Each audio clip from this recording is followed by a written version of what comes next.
Just keep that mic fairly close. Just like a summer beverage.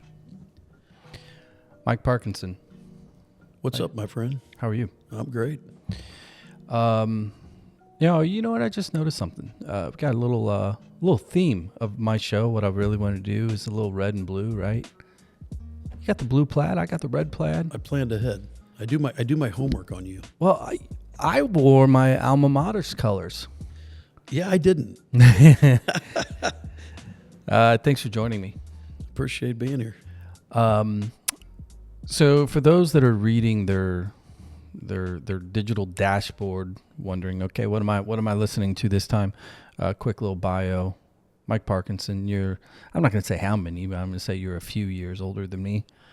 Fellow 62040er. We can say it, 54 on January 10th. So that's a few more than a few. You look older than me. I don't know about that. I mean, this is on YouTube. Yeah, I'll take votes for anybody watching on YouTube.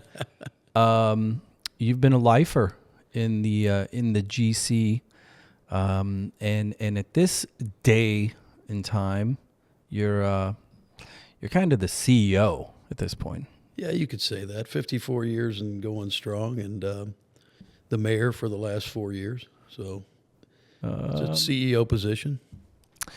Yeah, and you got a big board of directors too. I do. You got about 10? 25, 26,000 of them? What's population these days? We're about 27 and change, so we've got 10 aldermen that work with me every day. Do they? Yeah. Are they copacetic? Are they all like... Yeah. Is it kumbaya or is it more... No, you know what? Helter-skelter. They're all great. I wouldn't say it's helter-skelter. You know, I was involved in... I was on the county board in the last administration, and that was helter-skelter. I think what we have in Granite is we have good cohesion, but I wouldn't say that these city council members are a rubber stamp for Mike Parkinson. I think that they listen to my new, innovative, crazy, idea of looking at how we can revamp a steel mill town, and some of it they have to chew on for a little bit, and they've spit out some things, and other things they've ran with. So I've got a really smart city council right now, really good council that pays attention, that understands where we're at, and they're not scared to make the tough decision when it needs to be made. You use the term steel mill town. Mm-hmm.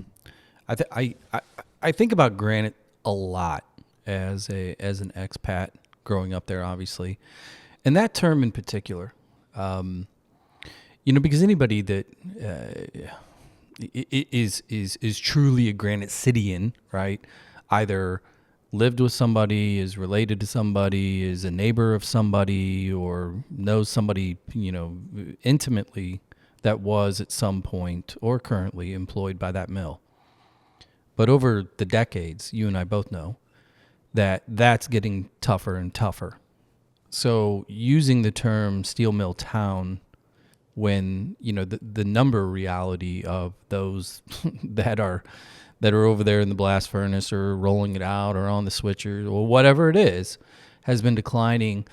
Do you ever think about like how you manage or approach that identity, the identity itself, compared to kind of the diminishing reality?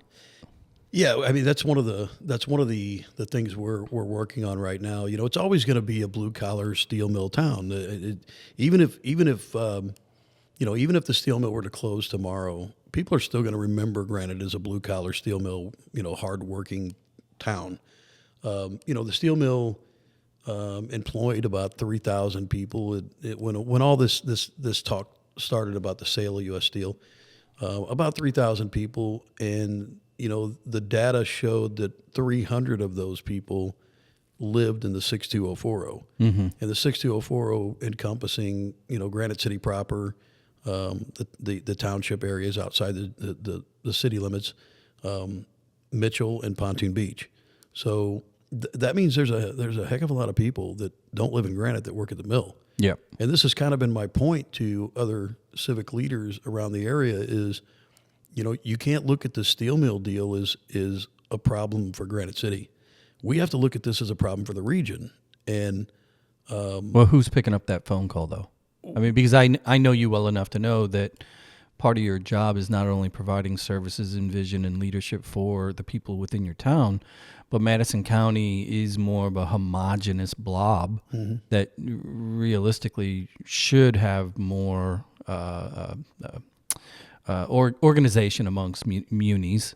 So when you use this type of language, like, hey man, this is a big deal, not just for Granite City, but the other 3,000 employees, 300 from live in 62040. Well, that means 90% don't. yeah, I mean, you have to look at the county leaders as well. I think that the current county leader, Chris Slusser, he's starting to approach, this from what I believe is the right perspective, in that, we've got a Route 3 corridor that has a lot of land on it that's vacant land. And we really need to start looking at that corridor as a business corridor. We have box warehouses in Pontoon Beach along 111, big money getting ready to go into the 270, 111 corridor. It's going to be one of the busiest hubs in the country with all the Amazon out there and the different warehouses. So we really have to look at what else we can bring, to the collar towns, Alton and Wood River and Granite City, and really start taking this as a regional approach to start bringing in business. So, right? I think if I didn't send it to you, you might have been tagged on it, or I'm sure you saw it. The Wall Street Journal article about a month ago, where it was written by a couple of actual Harvard researchers that were looking into kind of this. The spillover effect of what I'm going to call the hillbilly elegy, right? Coming from J.D. Vance's book, and kind of this analysis of the Rust Belt and what's happening in these towns and why is there a shift politically, et cetera. And somebody sent it to me and they're like, GC is just the most popular city in America right now, because it was the featured town in this article and the research. Right. And the reason I'm bringing this up is because you mentioned just a second ago the kind of the growth and I would call it the explosion of that the shipping hub there at 270, 255, where all the big Amazon distribution. I heard Walmart's going in there, more and more of these big industry. And one of the core things from that article was, when you looked at the middle-class individual white male 30 years ago within that district, Granite City in particular, their average job, their average wages were exponentially higher than today due to 2, 3, 4 other manufacturing plants, steel plants, the rail, et cetera, and they were all making more money, and there's been a decline in those jobs. As industry across America in those industries has been declining everywhere, not just unique to your backyard. But on the flip side of that, when they're looking at the glass half full, when you look at minorities, people of color in particular, who had been living in that region back then, their average wages were like $9 an hour. But because of these warehouses, that demo is now closer to $18 an hour, and they're seeing a tremendous uptick in jobs and wages. But it's significantly lower than what the region was used to. How do you, as the mayor, you see those buildings going up? Fundamentally it's good for the region, but how do you true that up when you have a lot of people looking at it and like, well, that's great, but it doesn't help me? Right. Well, we've seen the influx of the working man coming to those warehouses, and I think you're right. I think that those jobs are, by today's standard, lower paying jobs. I think we have to really focus more on, in our region, on bringing in manufacturing jobs and not just shipping jobs. You look at the decline of the U.S. Postal Service, right?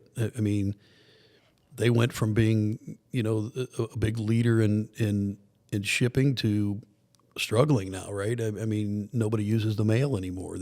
Everything's online. Everything's instantaneous. I get irritated when I get mail. Yeah, I told my mail carrier until the snow's gone, don't even bother bringing me mail. Yeah. But it's all love letters. I'm sure it's all love letters coming your way. And you have to look at unionism in America as well. And when you start outsourcing jobs, you get away from that. And I think the unions have been successful in this country of keeping that living wage, right? Not just low jobs, but keeping insurance in people's pocketbooks. And, there has to be that balance. I think when you look at the steel industry, those union jobs are what have really kept that level higher.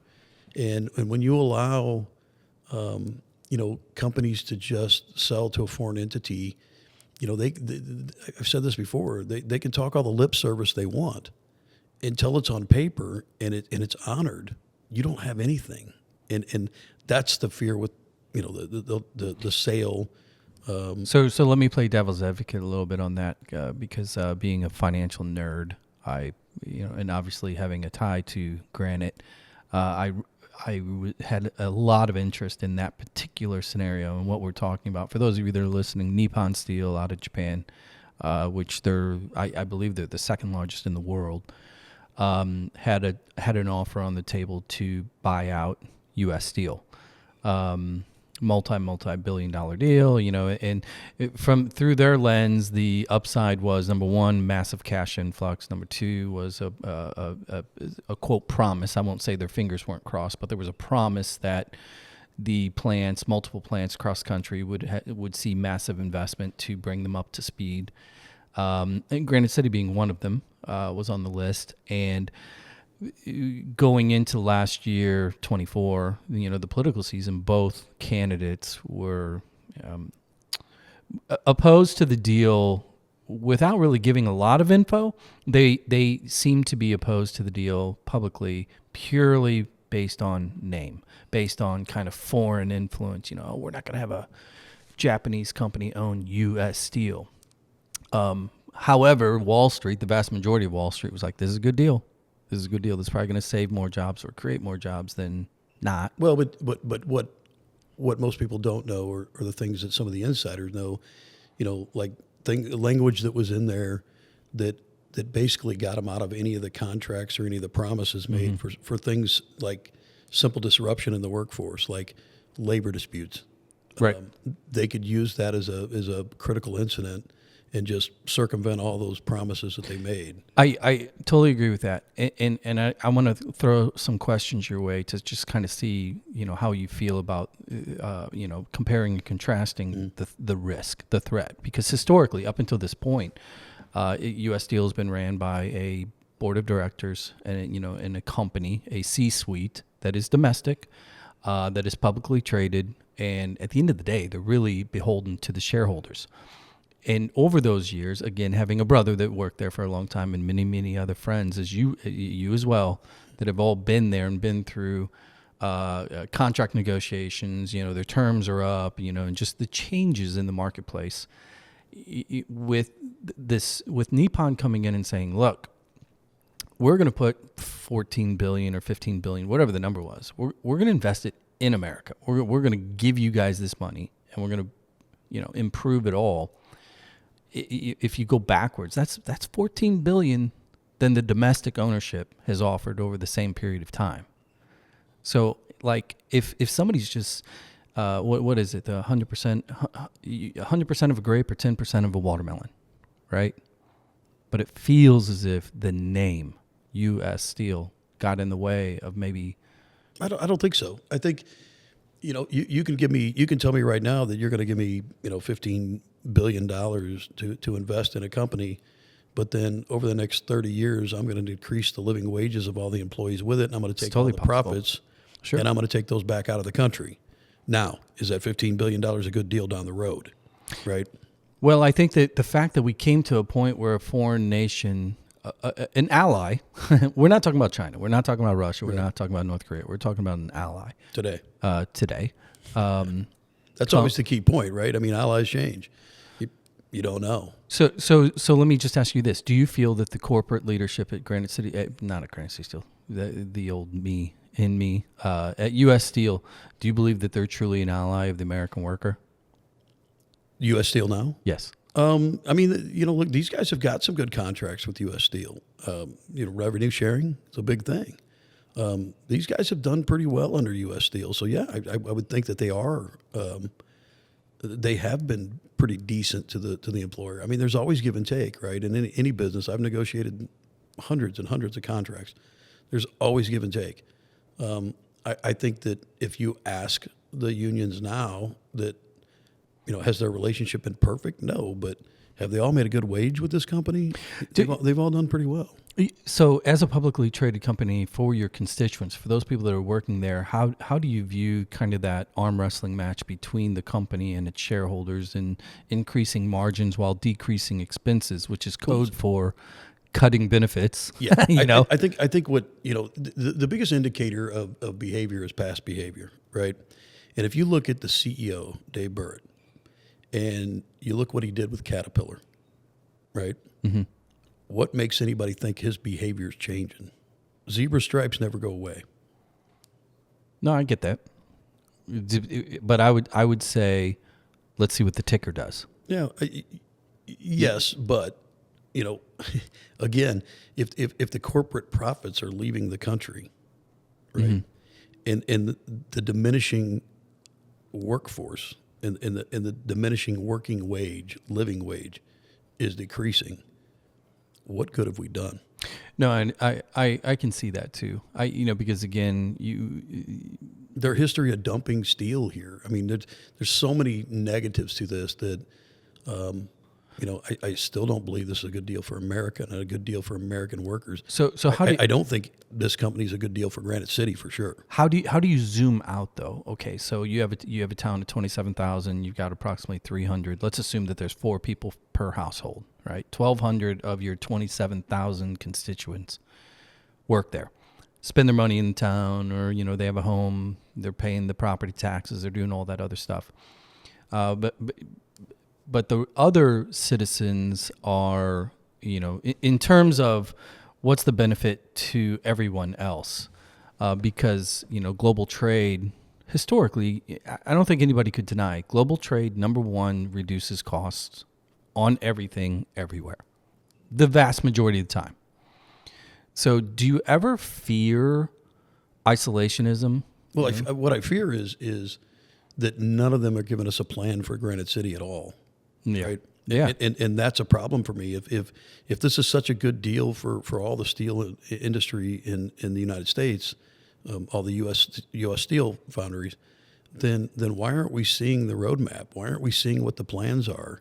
What we have to fear in this region is not just the shutdown of U.S. Steel as we know it in Granite City, but the shipping, the trains, the planes, the automobile, everything that goes with it. Yeah, right? there's a domino effect. All the aftermarket production plants, the picklings and all those things that go on, that's what we have to fear.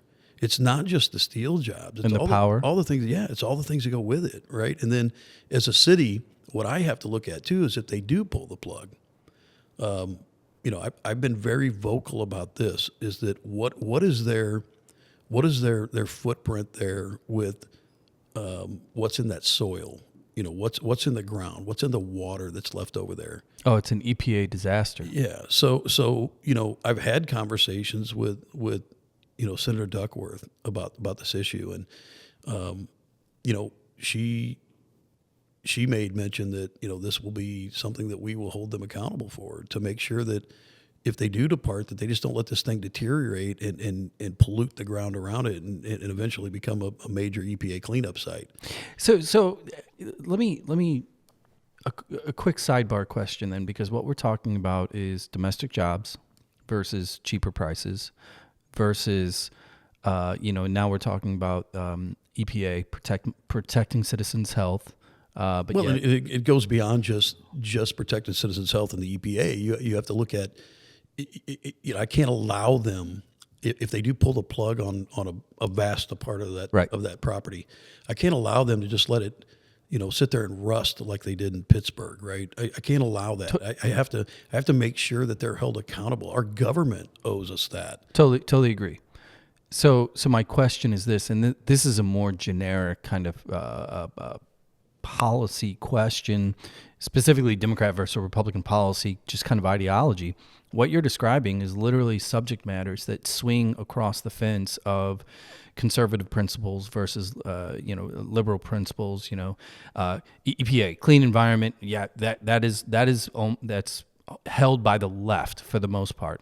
At the same time, free markets and cheaper products, et cetera, is really a foundational tenet. Yeah, but there's a dividing line on this one, right? Because in the middle, you have land that Granite City doesn't have a whole lot of. We're landlocked, right? We're surrounded by, by the water on one side and different communities on the other.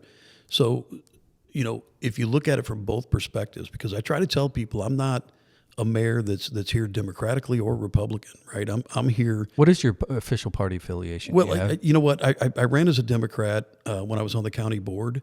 This is a nonpartisan position I sit in, and I respect that. And I am not here to play partisan politics. I'm here to get things done for this city. I work well with both parties. Nikki Budzinski's been a champion on the steel mill issue, and she's a very strong voice in Washington, D.C., a new face. It's her second. She just won her second term. I think I went to school with the Budzinskis. Yeah, she's from more of central Illinois, but she's a firecracker, and she's doing great things for the working class. I haven't had much experience working with Mike Bost. I know the previous mayor did. I haven't had much experience working with Mike. He doesn't represent anything in Granite anymore. On the county level, our county is red. Well, let me ask, and I work well with them. Let me just ask you though, because the optics are in today's environment, everybody feels that everything is a binary choice. You have to choose, right? And I don't agree with that. I just don't. I'm on your side on this thing. Yeah. But you're still the mayor that has to answer to the constituents and the general populace whenever they're going to try and point a finger at, well, see, he supports the EPA and big government is bad, right? Versus, hey, I'm trying to keep jobs, and this is good populist ideology. So do you like, I'm going to ask you about your daily activities as it pertains to these things.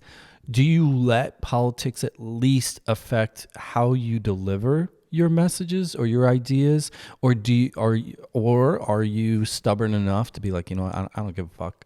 This is where I'm going with this thing. I think with me that's what you get, right? Like I look at things and I say, what is the best for the city, right? What is the best for the future of this city, and then who can help me attain that, right? And if you're a mayor that is unwilling to work with anybody that wants to help you, you got the wrong mayor. Let me ask you a small ball question, because we were swinging for the fences out of the gate there with a multi-billion-dollar Nippon Steel deal. Yeah.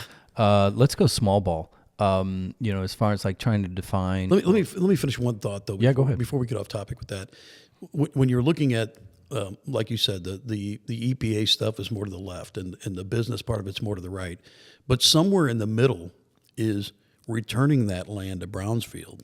So a guy like me. And for the listener, Brownsfield are federal tax credits that are intended to subsidize and or pay for environmental cleanup. Right. So that a guy like me can then revitalize that land and bring new business on top of it, right? It may not be steel mill. It may be, complete different industry, but you can take a once polluted land and turn it back into a business area and a business district, and revitalize it for jobs and for new manufacturing or for whatever. Okay, you know what? That's a good transition then, because I want to kind of get your thoughts and takes on optics when it comes to disasters. Which in the frame of our conversation, if the mill were to close, that would be disaster for the 6204 in particular. I don't know that it would be a disaster. I think it's not good. Well, for 3,000 employees and for your real estate, it would. But remember, I said only 300 work or live in the 6204. Right. No, I understand. So the impact isn't as great for Granite City as it is for the region as a whole. But that is a big footprint, But I think that the majority of the people that work there that make the six figures, working their overtime, and the majority of the ones that I know,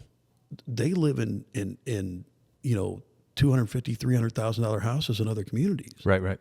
So the affordability of Granite City isn't going to take as big a hit as some of those other communities will.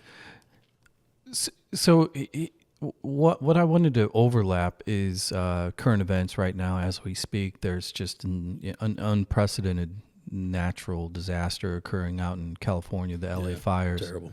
You know, and I know, and I guarantee, I know without asking that you're probably nerding out on a lot of the details and info on this thing. You know, just looking at maps, looking at scale. I saw one this morning that shows that, you know, they've now updated the map to give you an idea scale wise. How big is the LA fire this year compared to the Great Chicago Fire?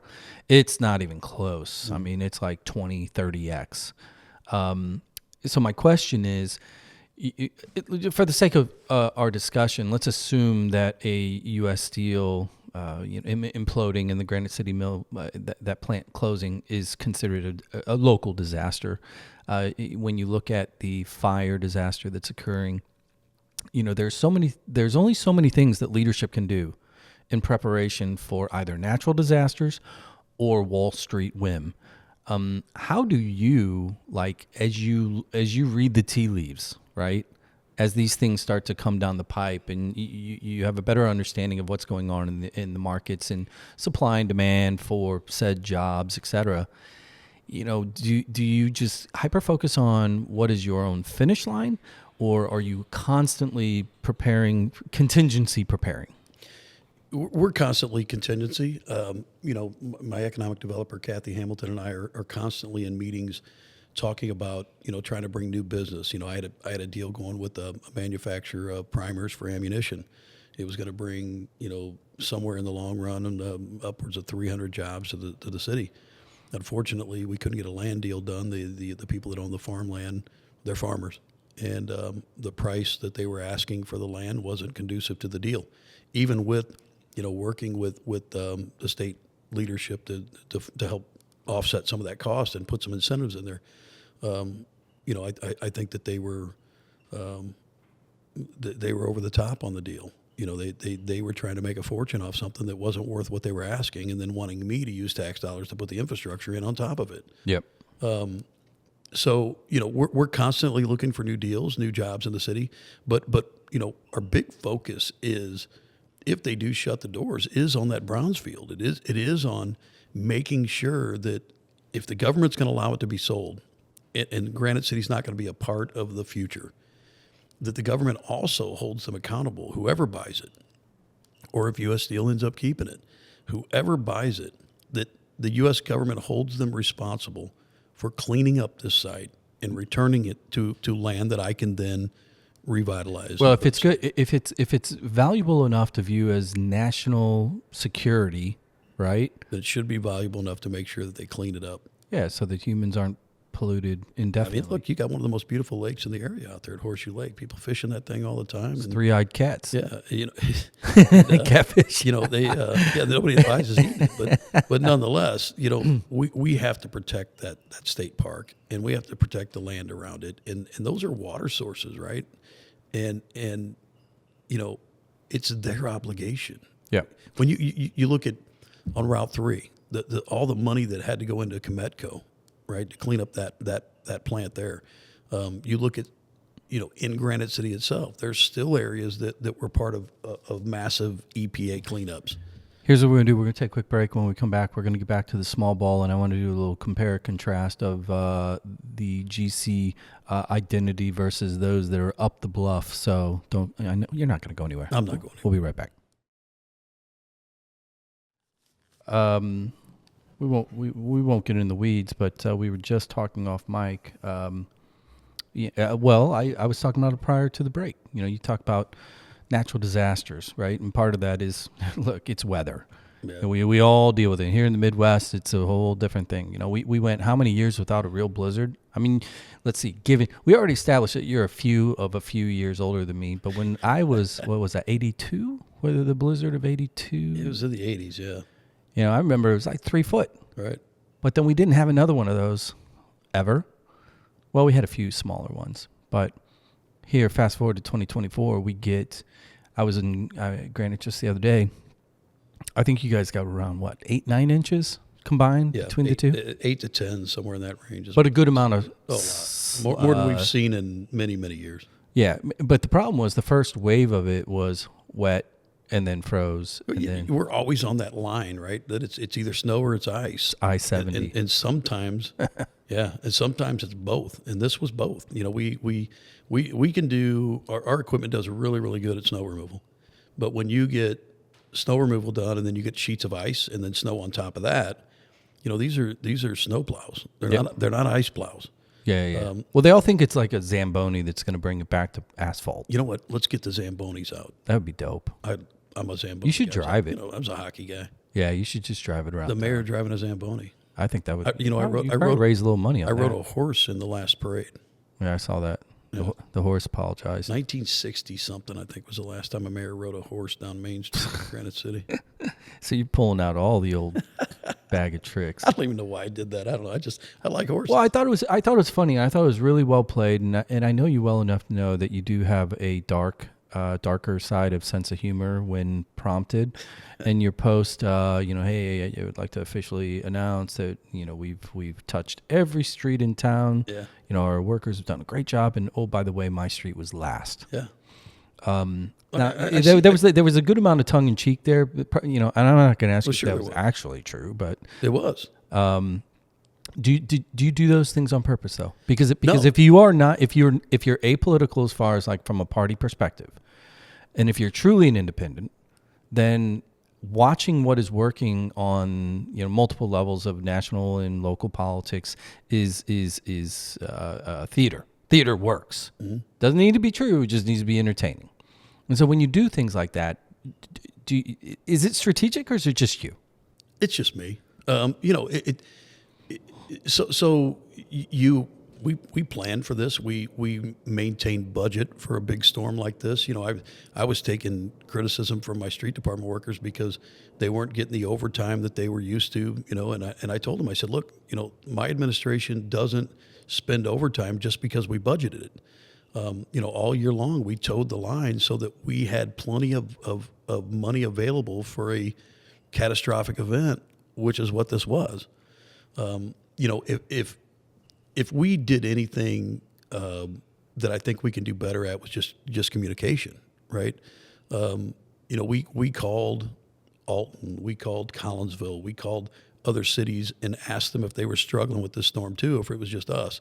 Mm-hmm. Every city around us with relative size was struggling with the ice as well because, we have miles and miles of snow route, and those have to be taken care of first. Those are the emergency lifelines, right, for people.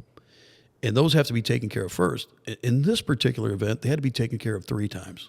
Yep. And by the time we got to the side streets, and we found this in all the other communities, by the time we got to the side streets, they were all sheets of ice. And you're not going to be effective on those, 1, until the salts start penetrating it, and 2, the temperatures rise. Yeah, you need sun and heat. Yeah. So I don't know what these guys could have done better. It doesn't look like they could have done anything better. What I would say is that maybe we didn't communicate to the public enough. We did find a community in the area that was using an app that they put these trackers on their cars, on the snowmobiles, and it was kind of fun. People could watch them, see where the snowplows were at in the city. We're going to get something like that. It's like standing on the corner waiting for your Uber. Yeah, exactly. But for me, I can't say there wasn't a time in Mike Parkinson's life when he was a policeman that I would call the street department and go, hey, we're going to get at my street. Now, I live on a cul-de-sac. It's not a through street. There's 6 houses on my cul-de-sac. Yeah. How important is that, right? I mean, and you have that awful neighbor that lives behind you. Yeah. Like they should have plowed yours first so you could get away. But, I could get out. And what was good was that if you could get to the end of your block, you hit a thoroughfare that you could get to the next thoroughfare, and each one got better because the closer you get to the snow route, the better the roads were. So I want to go back to the California fire because I'm going to use it as kind of a frame of reference to compare the macro and the micro, in LA to GC as it pertains to optics, leadership, and truth, right? Mm-hmm. Because what you're talking about sounds as if it was coordinated, it was efficient for the most part. It did its job the way it was supposed to, it being the snowplow strategy, et cetera. For the most part, you probably made services happy first, and then inevitably it's always the squeaky wheel constituents at the end of the line that are like, but my block. Right. California, I've been reading through, they had to put up a page that's like, look, here's the fire facts. We can't compete with disinformation ad nauseum. There's a limit. So they basically put it out saying, everybody's talking about the budget was cut. You guys cut the budget. Right. Well, no, the budget, in the case of California, 2019 fire budget was $2 billion. The budget today is $3.8 billion. Yeah, same thing with us. I mean, I heard the same thing with this. Well, they didn't budget enough. No, listen, I'll put out the numbers of what we spent on this last event. That's where it's going to be staggering to some people. Yeah, and then once the snow is all melted away, and if somebody happens to look at it 30 days later, they're going to complain that you were wasting money. Right, you spent too much. So how do you, without losing your fucking mind, right? How do you address that? Like, because early on, look. I don't think there's a person in Granite that knows you and was close to socials or however you were communicating would say that you weren't willing to joust. It seems like you're jousting less, but True. How do you attack disinformation within your own fiefdom? So we're getting better at that. So you're 100% right. In the beginning. I loved the game, right, of getting on Facebook and attacking the negative. And then it started giving people the appearance that I was not willing to take criticism, right? So I had to balance that. And some people just don't get my humor. But what we're doing now... It's a little dark. Sometimes. But, what we're doing now really is just trying to get more information out. And I think like I said, if we could have done anything better in this last major event, it would have just been getting the information out of, hey, listen, here's how many miles of emergency roadway we have to clear first.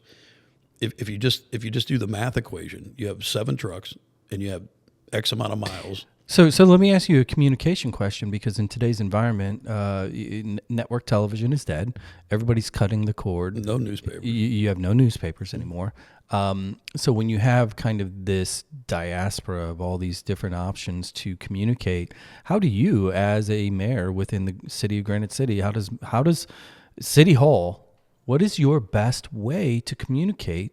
Well, let me just tell you this: there isn't a great way to do it anymore, right? Because you have to rely on the MyFace and the social medias, and the problem with those is we also have Freedom of Information Act, and anything you put out is foiable. So when you start a narrative on a Facebook page of this is what we're out doing, and you allow all those comments to go on, people are like, oh, they don't let you comment on your Facebook page. Well, no, you know why? Because I have to keep that data and I have to store it. It's expensive, and I can't delete it for so many. For such a period of time, in case somebody wants to come back and FOIA at election time, especially, right? And so we don't turn on comments. It's not because I don't want to hear what people have to say. I can go read all the other, Well, every single person has the ability to start their own post and tag the city of Granite City. Right? And then you get into the freedom of speech information, right? Like, well, I can say whatever I want. Well, just because you say it doesn't mean it's accurate. I saw people saying they're broke. I bet they don't have enough money for this. That's why the city's doing this and doing that, because they're broke. And it's like, they're not smart comments. You can pull the budget up online and look and see what we budgeted and see that we have plenty of money to take care of this. Yeah. I mean, it would be a full-time job because... but that's just all political, right? And that's what opponents in a political opposition do. So let's talk about... It's dirt. They want to throw dirt. Let's talk about opposition, and this is going to go back to that small ball, mid-sized ball. And I alluded to comparing and contrasting Granite and let's just Edwardsville. Edwardsville is a city that I think everybody within Madison County, even St. Clair County, they kind of look to it as this pseudo North Star, right? From a development standpoint, growth standpoint, just optics. So many, when we graduated high school, when I graduated high school, I believe Granite City had a population of approximately 34,000 people. Yeah. It's at 27 and change. I know where a lot of people went. The vast majority of them went up the bluffs to Glen Carbon, Troy, and Edwardsville in particular. Here's my question.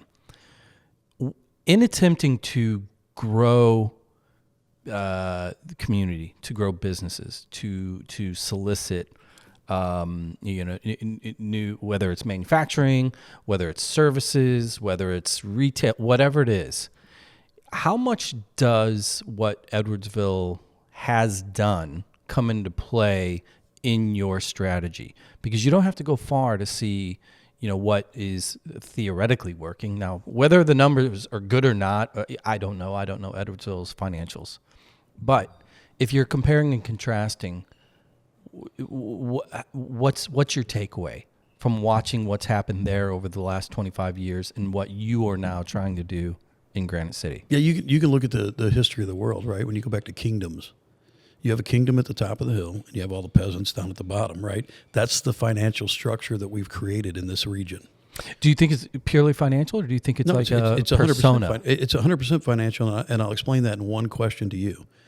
Why do they need incentives to entice business in Edwardsville? Because politics is big money. But why do the taxpayers get cheated in the most valuable land in the county, right? Mm-hmm.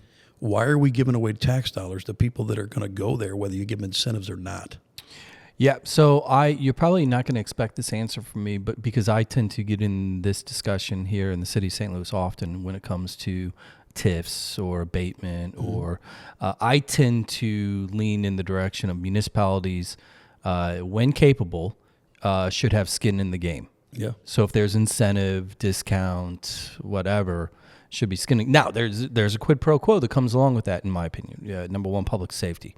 You should be safe. If you're a business or you're bringing in new residents, you better have low crime, right? And number two, your schools. You better have good public schools. And in St. Louis, we've got issues on both those fronts. And we do.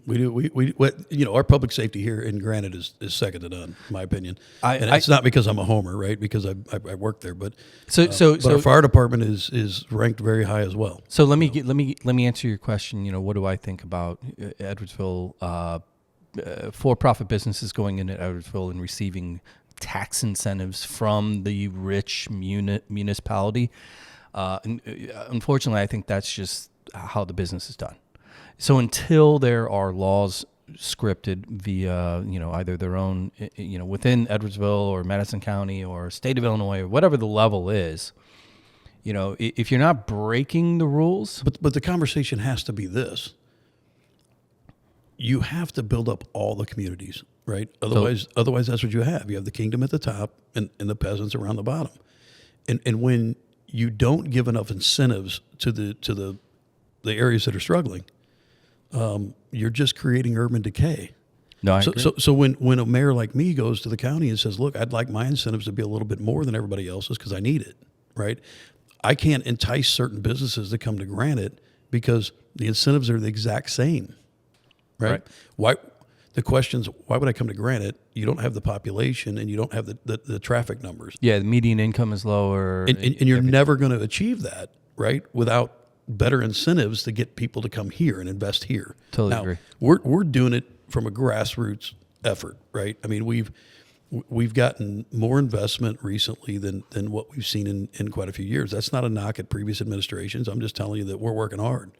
We've got new retail coming in. We've got investors coming in wanting to look at other retail. We've got, I sat in my chair for the first 4 months of being the mayor and wondered what I got myself into because that phone never rang.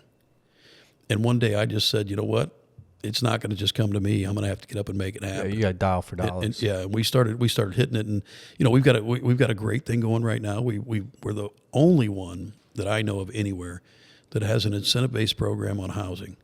We're partnering right now with one builder in particular to give us some development plans in the downtown region, and understand it's not that we just want to build up downtown, but you have to start with the worst part of your community and stop it from spreading. No, it's a mirror image to what's going on over on this side of the river. There's a huge arm wrestling match between, frankly, City Hall and the business community. Jason Hall, recent CEO. What a loss. Huge loss. Greater St. Louis Inc., for the most part, wanted a hyper focus on downtown, because if you do not have a vibrant downtown, do you really have a city? Revitalize or die. Yeah. Look, you think of it as your teeth, right? If you have a tooth in your mouth that's decaying, you don't make all the other teeth look great first, right? You start with the decay and you fix that. Yeah. Right. And that's the approach we're taking in Granite. We're building up a vibrant downtown.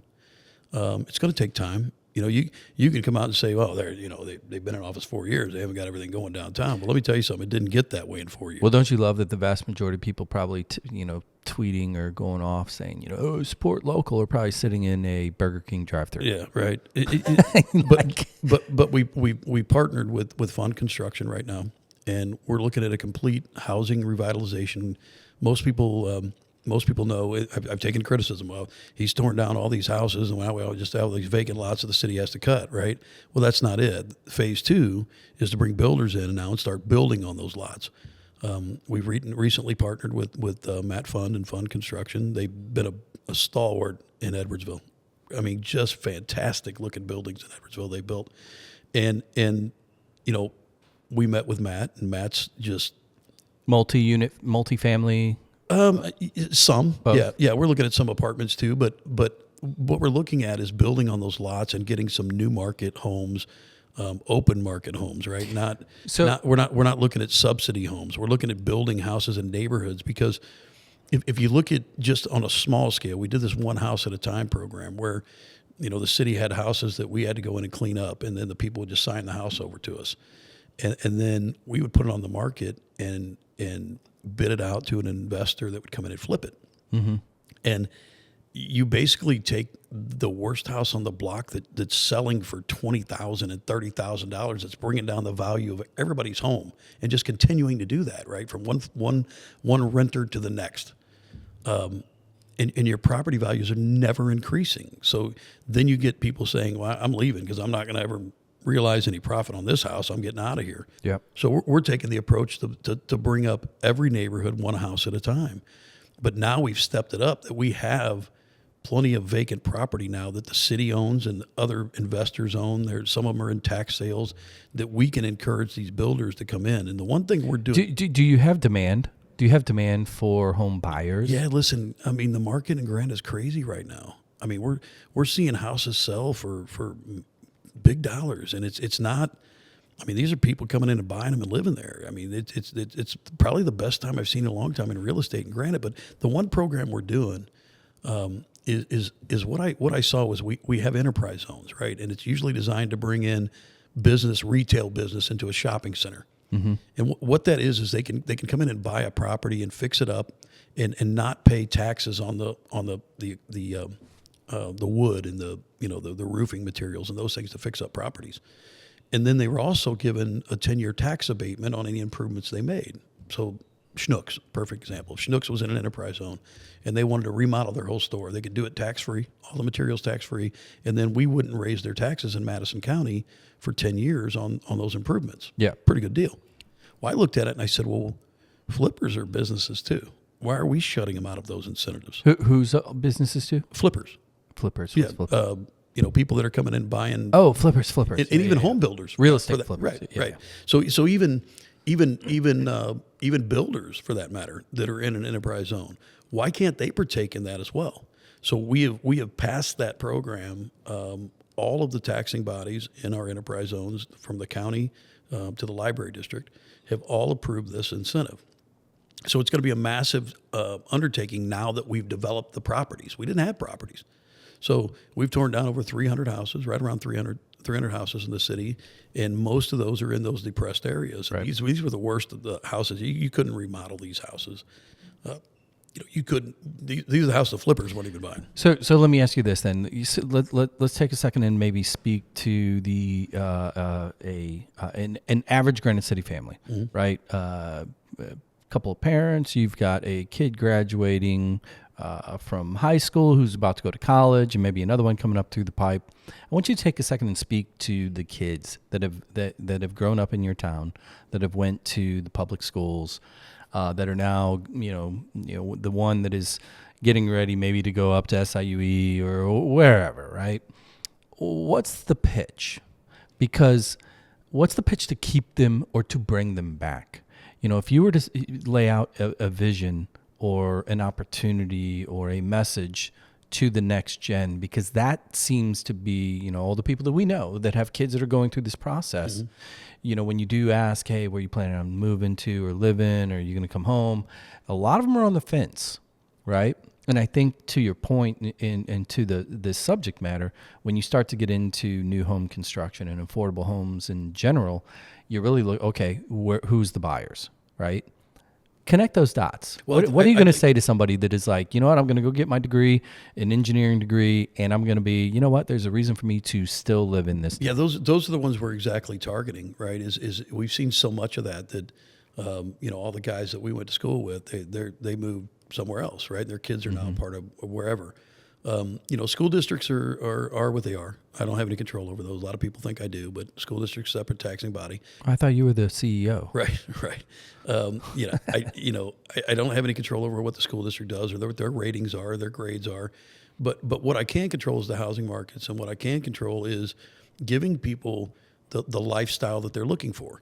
And I think that is exactly what we're trying to do is build up a walkable community that has nightlife, that has entertainment, that has options for people that they don't have to leave this community. We've been without it for a long time.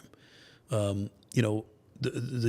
movie theater downtown, the Mill, the Mardi Gras festivals that we're developing and doing, the different parades and the festival type things that we're trying to bring to the downtown arts and entertainment district. Those are the things that these younger people are looking for. They don't want to have to drive to St. Louis to the Kranzberg's properties, right? And sorry, Chris. Sorry, Chris. But Chris does great things over here. I've seen a lot of his buildings. We're in one of them now. But these people, they're not wanting to drive all over the place anymore. They want to go. And I don't know if crime numbers are dictating that or what, but they want to stay local. They want to go to the local places and be able to walk or take an Uber without costing them a fortune. Well, I think the other day you made a comment, or it was a post that you were basically alluding to wanting to bring kids into the fold as far as like creating a strategy or getting the Q&A. Because one of the subject matters that I talk to, in my circle and peers that are small business owners, and many of them are bar owners, are restaurant owners, is the reality of the demographic shift in consumption, period. What kids are doing, the drop in quote partying, right. Call a spade. They are not drinking beer the way that our generation. Yeah, I think you're right. I think that we have mutual friends that are bar owners, right? And a lot of them are struggling right now. And I think a lot of that has to do with the cultural change in the cannabis laws, right? I think that a lot of these young people are using cannabis as opposed to alcohol anymore. So they're staying home more and utilizing those products now that they become legal. So there is a drop off in that market, and quite frankly, a lot of the food industry is struggling as well. I think people are either eating healthy more or eating at home more, or there's just that's a big part of it. Right. There's not the disposable income, and in a city like Granite City, you've got to find other avenues for the younger generation to have a reason to be there. So it's housing, it's new housing, new urban developments that are on the more modern scale. It's affordable housing. It's you can buy a 3-bedroom home in Granite City for half the price it would cost you in Edwardsville or Collinsville or. Well, I wanted to ask just to be fair and show that you're a good citizen of the region. If you were to list maybe one or two things that you feel, whether it's optics, whether it's brand identity, whether it's activations, what do you think Edwardsville has done well or looks good at? Well, so they're addressing their own market problem, right, of affordability. I'm fearful for Edwards. So they've done a great job of building apartment buildings, but what's the price point of those as well, right? I mean, they had a big scream up there. You're talking about rent rates. Yeah, rent rates, right? That there's no affordability for the average family in Edwardsville, and they were screaming up there, to the top of their lungs that we have to have more affordability for the average family. Well, I think one of their biggest fears coming down the pipe, and this is just me just being a nerd that looks at the numbers early in the morning on Squawk Box, they have I think the scientific term is shit ton of baby boomers that are sitting in $750,000 houses that do not have a next generation of buyers. Right. Yeah. I think that's the problem that they're going to face is just too much housing market, right? Because you're going to reach a point there where, and you're already starting to hear some of it, that they built up so much, they boomed so much that people are tired of the traffic. So they're starting to move to Troy, right? They're starting to get on the outskirts now. Kind of what happened here, right? People started saying, I want to move up to Edwardsville. There's a little more land up there or whatever. And now Edwardsville's just been the boom town, and it's overpopulated. And at some point, I think they're going to be sitting on a lot of empty real estate, especially in the house in the houses, and then also in the massive amount of apartments that they put in. Well, the funny thing about apartments, though, is a byproduct of the next generation. We were kind of alluding to it. If you're a college graduate or within 5 years of having graduated, you're in debt. You're paying off student loans. You are probably barely squeezing by on your medical supplemental payments, your insurance premiums. Cars are double what they were 15 years ago. Houses are 3-4x, right? Apartments have become kind of the gateway drug for a generation that had no choice. So the demand for these apartments, and look, that's what I would tell these students is, Yeah. hey, don't give your money away to the investor, right? Come down to Granite and buy you a nice house in a decent neighborhood that you can afford. I mean, that's where I'm going with this. Is like, so when you do that, though, are you prepared to push back on the OGs in town that are kind of anti housing zone code changes, allowing for more multifamily, because the market is bearing out. I see it all the time over on this side of the river. The 3,000 square foot Greystone, it's going to sit on the market a long, long time. You put up a tower, Ballpark Village, anywhere in Soulard, here in Midtown, and it could be $2,200 a month apartments. They are filled. They're at 100% capacity. So what's the message to the people that don't understand it in town? Well, you have to change your way of thinking, right? When you start looking at code enforcement, we moved away from from building inspectors. We have building inspectors, and that's what they do. They go do electric and they do the building codes. But I moved that department more in code enforcement, right? I get criticism because they say I've hired all these retired policemen. These guys are working for low pay. They don't have to be trained. They come in. They're low cost, fully trained, not afraid to get out of their car and knock on a door because they've been doing it for years. These guys are out in every neighborhood trying to make a difference, to make people understand that you can't just let your property decay anymore. Mm-hmm. We have to bring the standards up in our community, to bring the values up on the homes, right? The ideal economy is not raising taxes. I vowed to not raise property taxes as long as I'm the mayor, and I intend to uphold that. When you're winning is when the value of your homes are increasing and they're making money. Yep. That's a winner. And so far, so good in 4 years for us. Quick break. We're going to come back. We're going to flip a coin and see what's worse, being mayor or being a cop. You ready? I'm ready. All right. All right. Back. Got you a little... Got me a little Joe. Little Java. Pretty strong. It's pretty good, isn't it? Cups made from bamboo, too. That's my wife. She's going to save the earth one penguin at a time. Nothing wrong with that. Now, you know what? It's funny. Back in the day, pre-kids, she was early on the organic food, non-GMO, which was, as you will know, you go back 15, 18, 20 years ago and you wanted to go to any grocery store to try and buy, I don't care what it was, organic rice, right? It was only going to be on an end cap, and it was going to be 5 times more expensive than the Uncle Ben's. Yeah, I remember growing up, there was a kid named Henry Ross. I know Henry. And his mom, Ramona, I spent a lot of time, they lived down the street. Henry and I were thick as thieves. Hold that mic just a touch closer if you don't mind. Yeah. And Ramona was way ahead of the time in health food, and it was always healthy peanut butter, natural peanut butter. Yeah. So we always ate peanut butter and jelly at my house, Your Jif.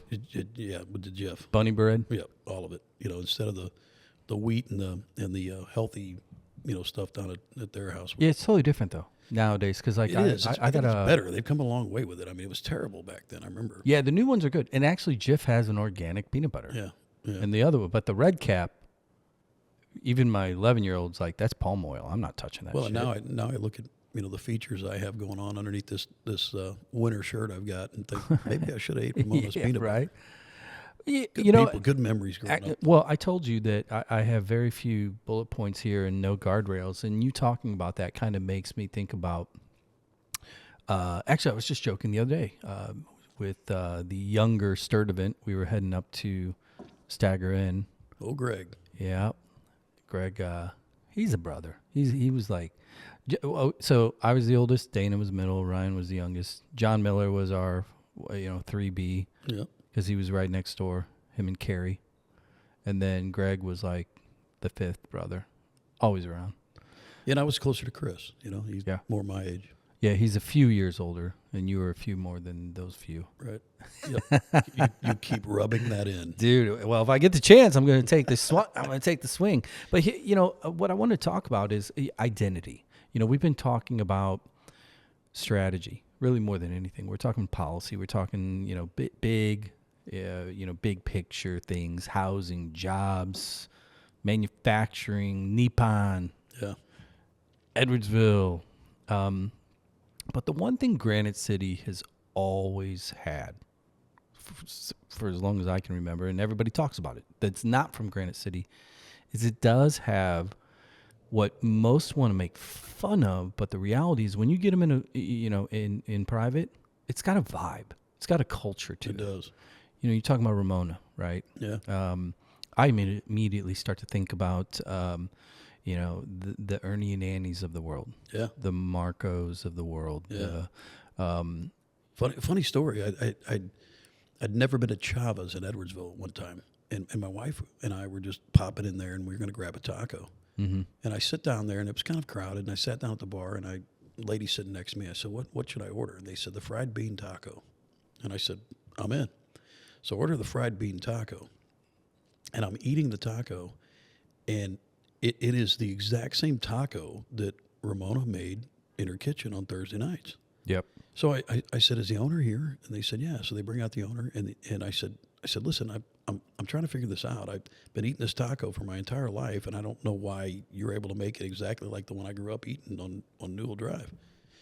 And she says, well, I'm originally from Granite. I grew up in Lincoln Place. Does that help you? And I said, well, it certainly does. Well, it makes all the sense in the world now. I said, Ramona Ortez used to make these tacos, Ramona Ross. And she said, we grew up right across the street from each other, and our family shared recipes. We made the same tacos. Yeah. So when you go to Chava's, you're eating a piece of Granite City history, actually, that started in the Lincoln Place neighborhood. And I just did I don't know if anybody caught it, but I did a video on, and I'm going to do another one here real soon,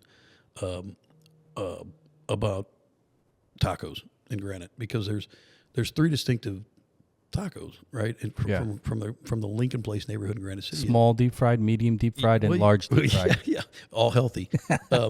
You have the one I just did the series on the Mexican Club, the Mexican Honorary Commission, and their tacos, and I volunteer down there for that a lot. And you, like you said, you brought up Ernie and Annie's, and then you had the household tacos that are now at Chava's. Yeah. Those are three tacos from Granite City, and then now we have one of the highest rated street taco places is Manny's, Taco El Manny's over on Namioki Road, and they're birria tacos. I'm going to include that in birria. In the dip them. Oh, yeah. Are you going to wear a smock? I have to. Yeah. But it's just something I'm doing, right? Because we do have, like you said, you have that vibe. And there's a culture. So there's an anti-establishment spine that runs through. If you're really from Granite City, there's a reason why, no matter where you're at, whether you're still in town or you're an individual like myself that's living, we're in Webster now, you tend to not like trend. You do not chain restaurants. As much as there are chain fast food in town, right? Yeah. I always go back to Starbucks.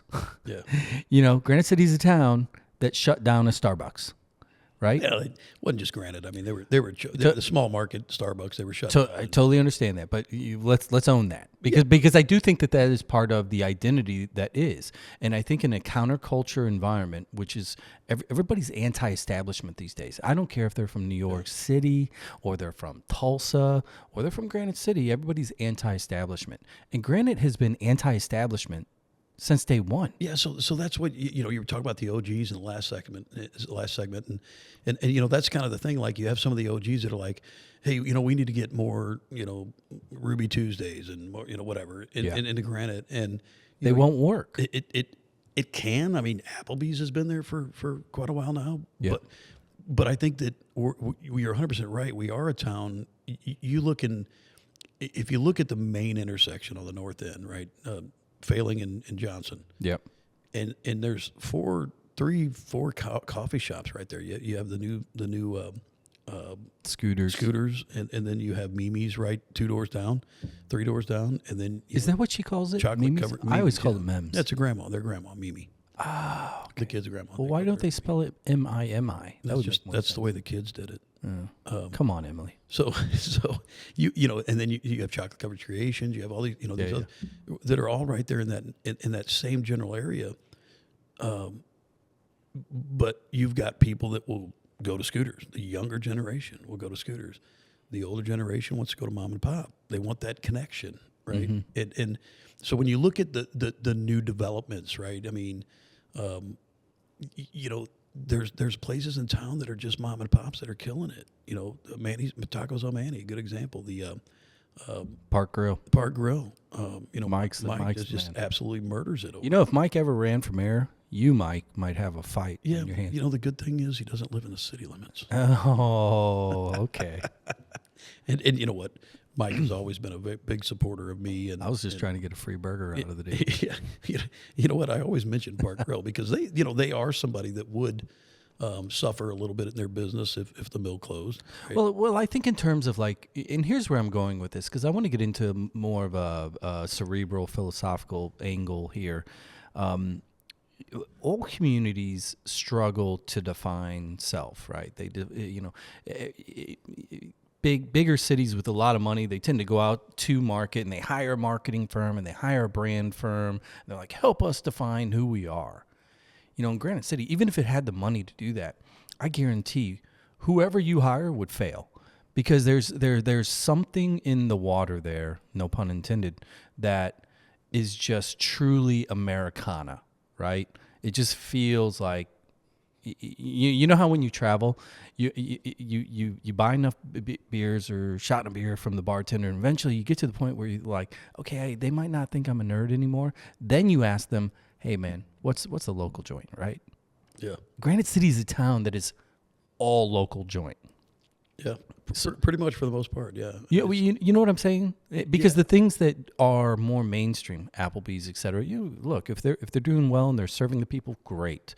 But I don't think anybody, even those that are regulars at Applebee's, if people were polled in the city, hey, give us one name of a restaurant that defines your town. Yeah, let's put it in perspective. So, recent news: Panda Express is opening in Edwardsville, right? Woo! I would bet you that all the homers that live in Edwardsville would still drive to Granite City for Venho or Lamb's Garden. So that was the debate that Greg and I were having in the car. Because for a long time, as you well know, my old studio was over on the hill.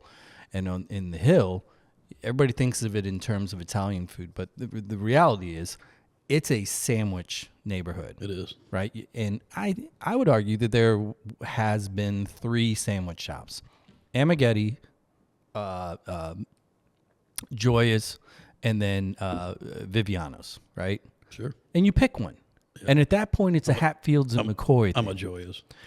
So am I. Yeah. Now, Granite City, though, there's 2 Chinese joints, period. Yeah. No offense to the 3rd, 4th, 5th, but realistically, it's a Venho or a Lamb's Garden. You've got China 88, and you've got the buffet down the street. But I think if they're honest with themselves, they're going to be like, we're not Venho. Well, they're more chainish, right? Right. Yeah.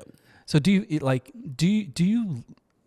does that give you a certain sense of pride? We were talking about tacos earlier. So you got MHC, you got Ernie and Annie's, you've got Hooches on, every other Friday or whatever it is.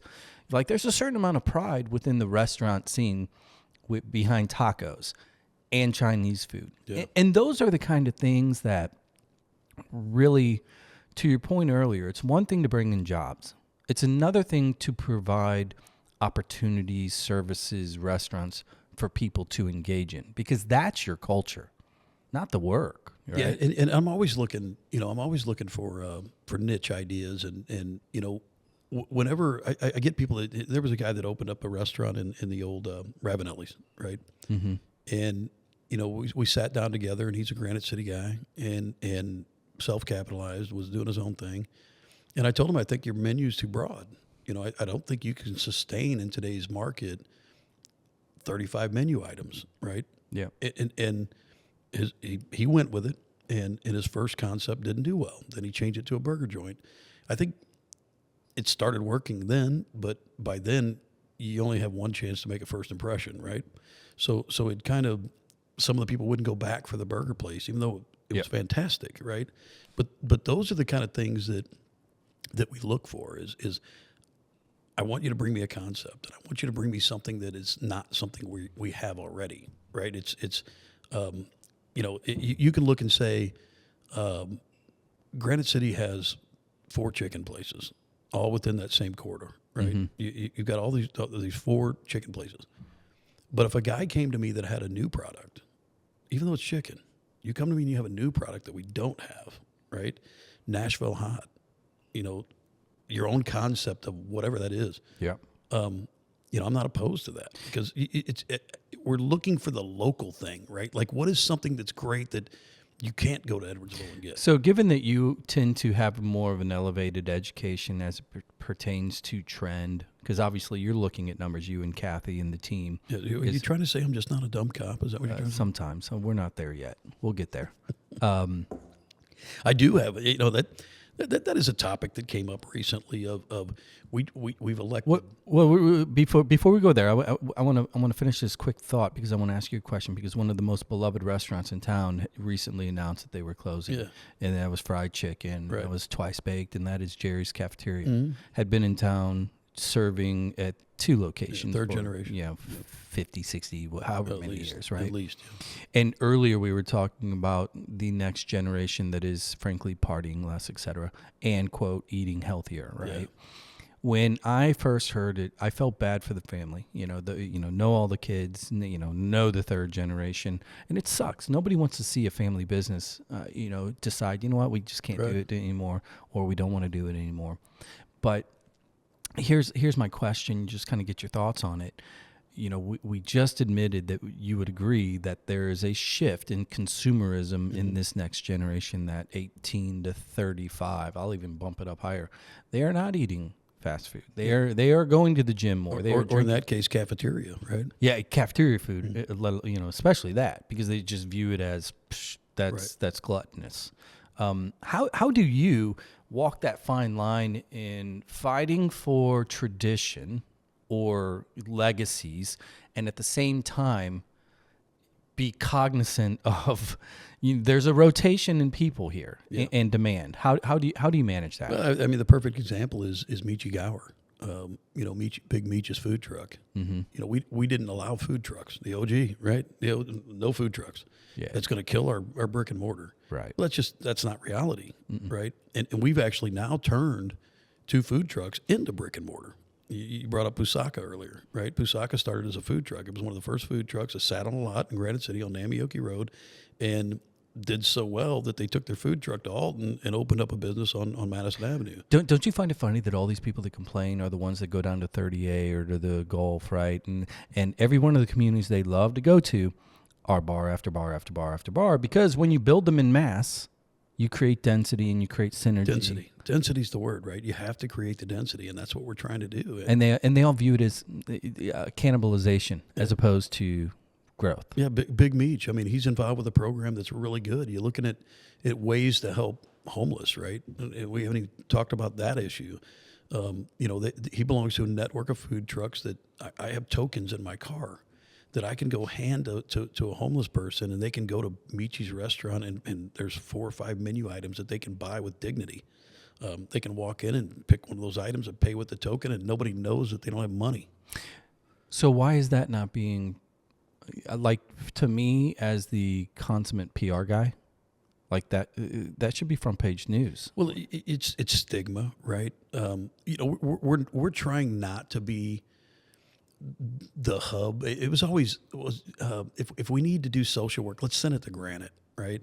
And that's not what we're trying to be anymore. We want to do our part, but right now there's a big thing with these warming shelters. It's going to be deathly cold for the unforeseeable future, and we're seeing record heat numbers in this area in the summertime. So there's this push for having shelters for people that are homeless. And the problem is, and I've talked about this to other mayors, is we all want to do our part. I want to open up something in Granite where we can take care of these people. The problem is you get all these other communities then that bring anybody that they don't want in their community, and they will take them down to that shelter in Granite. Yeah. Right. So it prohibits people from doing it. We opened up a warming shelter at a church on Mockingbird Lane, and they're doing a fantastic job with it. Their numbers went from about 6 when they first opened to like 20. And these are all local people. These are local people without heat in their house or, some kind of struggle. Yeah, that's what the vast majority of people, they just want to hate on the optics. Yeah. They don't understand it. And it's not, this is not a dumping ground for all the other communities. And I want to stress that because Alton has one now, Edwardsville has one now, and they're all a network. They're all working together. And Granite has one. And if we see other communities, I'll just use Collinsville as an example. If Collinsville starts picking up every person that they find on the street begging for money and just take them down and dump them at that place, well, they're going to get turned away because I'm going to be in that mayor's office up there saying you need to participate as well. If every community has their own, it takes care of their own, dissipates it overall. Yeah, you take care of that stigma. You take care of that. I don't want it in my neighborhood, right? Because quite frankly, nobody does. Well, and we were joking pre-mic about this is the political dance that all leaders have to go through, especially in growing or established conservative areas that are typically anti-homeless.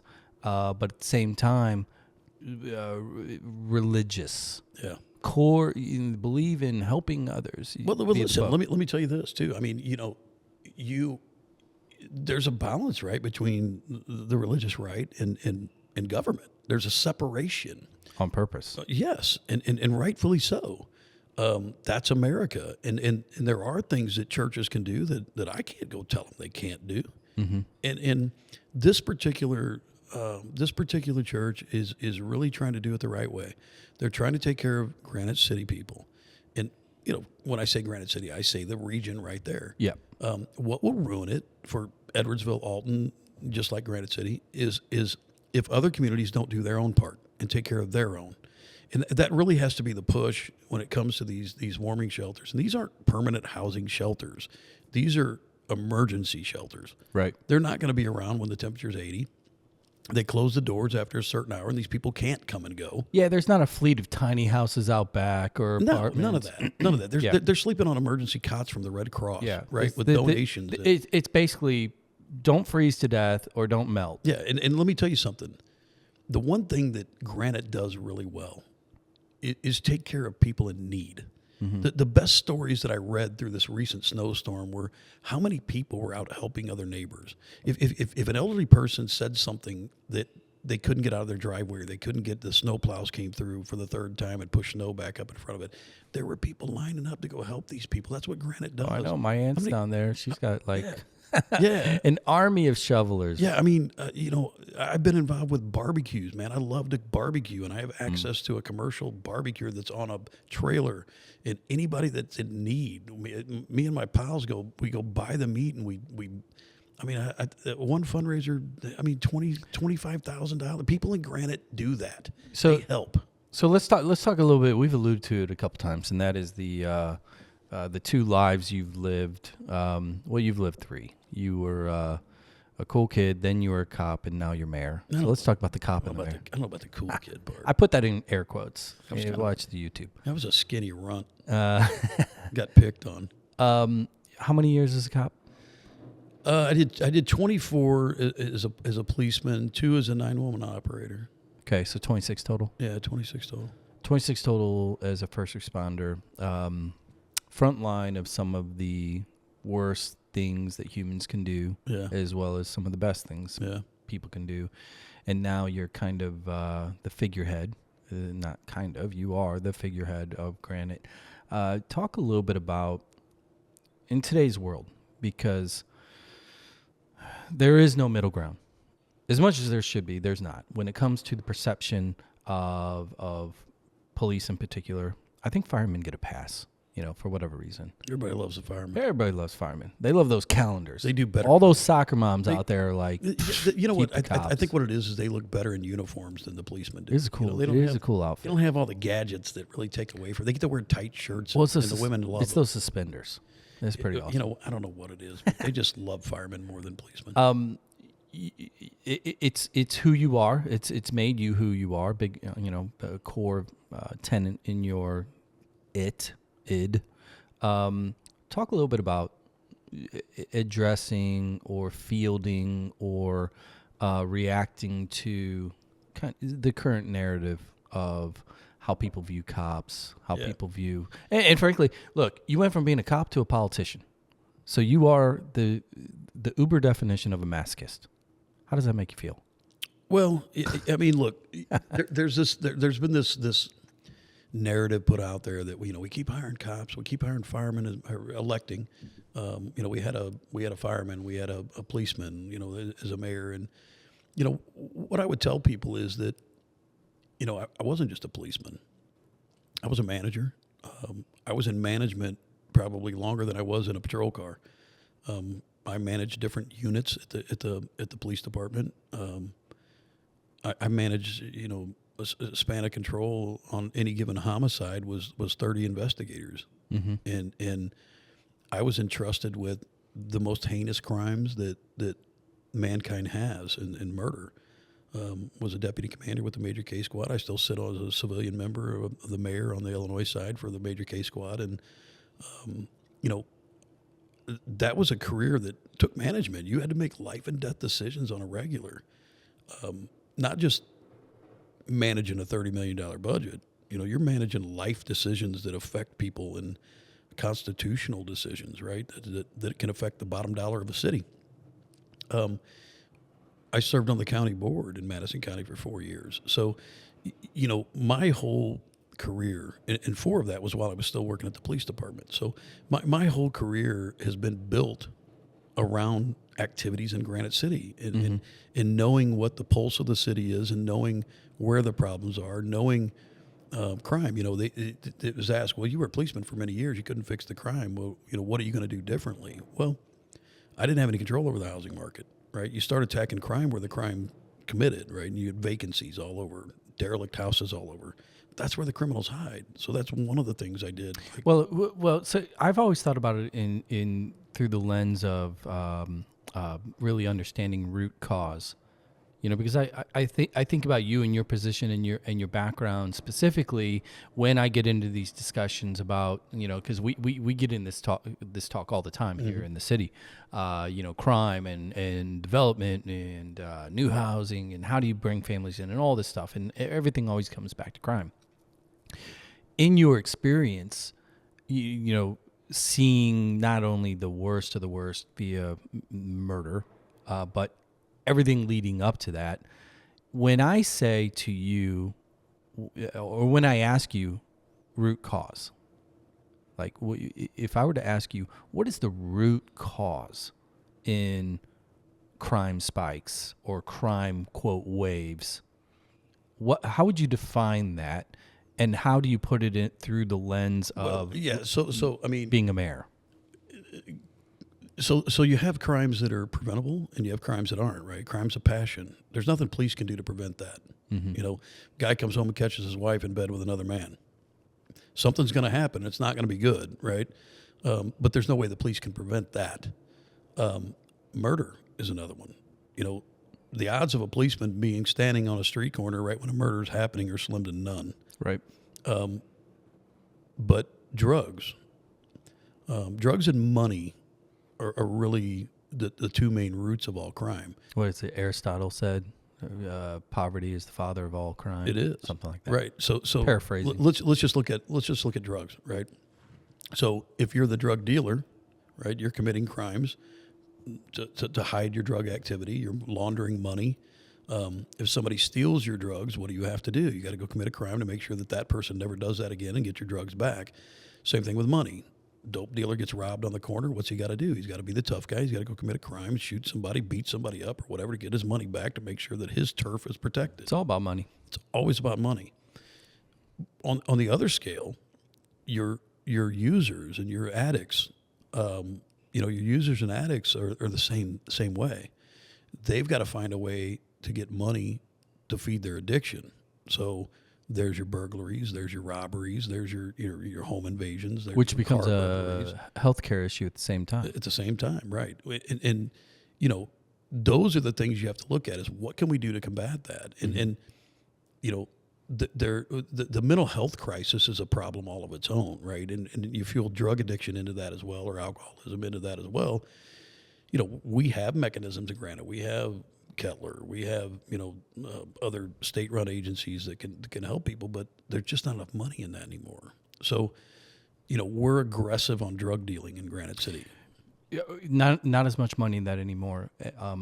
Again, I'm reading from afar, but is it due to a more of a macro shift within the state of Illinois? Illinois is a, quote, blue state from a national perspective purely due to about 3 counties. Probably 2 at this point. Is it that Springfield proper has shifted right, more self-determination? Madison County is clearly a Republican board, and that type of ideology is usually first to, if they're going to cut because they're fiscally prudent, it tends to cut social services. Yeah, I think it's national. I don't think it's micro. I think Totally agree. But for the purpose of our conversation, we're talking about Madison County, Illinois, and institutions like Kettler and other services. They are I'm not going to say in your opinion. I'm going to ask: is it your opinion? Are they underfunded? Always. There's not enough inpatient treatment for the level of society that we're seeing right now with mental deficiencies and drugs, right? And they coincide a lot. The funding on the state level, it's not there. And then again, you go back to the point of, I don't want it in my backyard, right? I mean, yeah, I don't want these problems here, and I don't want my taxes going up. But I don't want the solutions here either. And that's the hamster wheel. Yeah, 100%. Quick break. When we come back, we're going to talk about one other subject matter, and that is community-based schools. No more busing. Right around the corner. Okay, we're back. We're going to do one more quick segment here because people are they're long gone at this point. I mean, let's not get ourselves. Plus, there's probably a burger or a hot chicken sandwich somewhere we need to tend to. As I alluded to prior to the break, I wanted to kind of get your take because over the past few years, I don't know when it originally happened, but Granite City had shifted over into, from a public school standpoint. When we were growing up, there was 8 or 9 public schools, grade schools, and every one of them were walkable for the most part for the kids that lived in the neighborhood, and you were there K through 6, and then you had 2 junior highs split in the town in half, and then you had 1 high school. You had 2 at one time, but the population decreased that down. Yeah, see, I'm not that old, though. Yeah. So I didn't. You keep opening the door, dude. Yeah. I'm going to keep sliding that in there. I'll let it go because that's a fact. I would, at some point, let's just say 15 years ago, the decision was made through the school board locally to start to cut everything into ages, and I understand why they do it because it's all about this kind of maturity circles, because 2nd graders shouldn't be around 6th graders for obvious reasons because 6th graders are shitheads and 2nd graders are still cute. And I'm sure there were other reasons, educationally speaking, or some theories.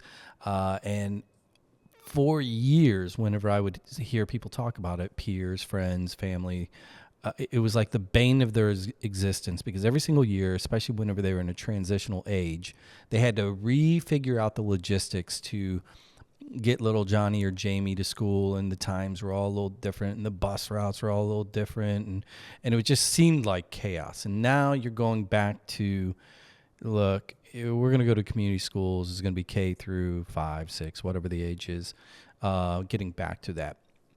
And the reason I'm bringing it up, because I just want to get your take in terms of community. We've talked about food. We've talked about the Vinho versus Lambs. We've talked about, choose your taco. We've talked about, national brand versus a local coffee shop, et cetera. All these things that are kind of like retail oriented, and they tend to be non-macro, non-chain. Schools are kind of the penultimate example. If anybody wants to understand how a community is being ran or what the community stands for, go to your local school, right? How do you feel about the relationship? Because you're the mayor, you're not in charge of the school district. There's a superintendent and everybody that's under that umbrella. How do you view, or what do you view as your responsibility as the mayor of the city as it pertains to working with the school district, guiding the school district, feeding off of the school district, or is it a brain-body separation? I think that, one, it is a brain-body separation. You have different taxing bodies, different boards that control their own money. I have no say-so in the school whatsoever. And I try to stay in my own lane. Donnie Harris is the new superintendent over there. We have a great relationship. I think that right now we're at a time where the leaders of the taxing bodies are working together better than they ever have. I have a great relationship with the Park District and the Park Board. We're working on projects together to bring revitalization to areas that kids don't have much to do. The Parkview School area, right? Getting ready to splash pad start soon. Yep. Sand volleyball for the teenagers. Right now they're driving to Edwardsville because they don't have lighted sand volleyball anywhere in our city. That's happening. And the conversion of pickleball courts. Yeah. I mean, so we're really doing. We have a youth baseball field there instead of a softball field. Because where did softball go? Softball died. Men's softball's dead. Pickleball. Yeah. So we're working together with the Park District. So with the school district, big push in our city to get away from those learning centers and go back to neighborhood schools. And I'm a big proponent of that. And here's why. I met with realtors to try to get the pulse of the realtors of what we could do better, right? To get more, what we talked about earlier, more youth to come by in our city. And all the realtors in the room told me, Mayor, what the problem is they love the housing market. They love the value. They're not afraid of the neighborhoods, right? They like the direction the city's going. There's new spark and new interest. Where we lose them, they love the house. They're ready to buy it. They're ready to sign the contract. And then they say, okay, where will my kids go to school? Yep. And they drive all the way across town through 5 different neighborhoods that don't look like the neighborhood they're buying a house in, right? And it's not that they're saying, I think less of those people are those things, but they're buying a house over here. They want their kids to grow up in that neighborhood. They want them to be able to go out and play with Johnny down the street that they know from school. And they weren't getting that. And they would just turn around and say, my kid's not going to school here. So what do I have to do? I have to look at that and really try to talk to the school district about changing that. And Alderman Evanson, he was a big proponent of it as well, and he was very, very vocal. He and I talked about it a lot. But again, I try to stay in my lane. So what I started doing is looking at some of those neighborhoods and what could I do better. And those were neighborhoods that we started tackling the depressed housing market and trying to get some of those houses leveled that these people were like, look, I'm not coming to this neighborhood. Look, it looks like Beirut, Yeah, I mean, there's a byproduct there too, because once you live in a neighborhood, for example, where we starting in 3rd grade, we'd moved into a house over on Garfield off of Wabash, right?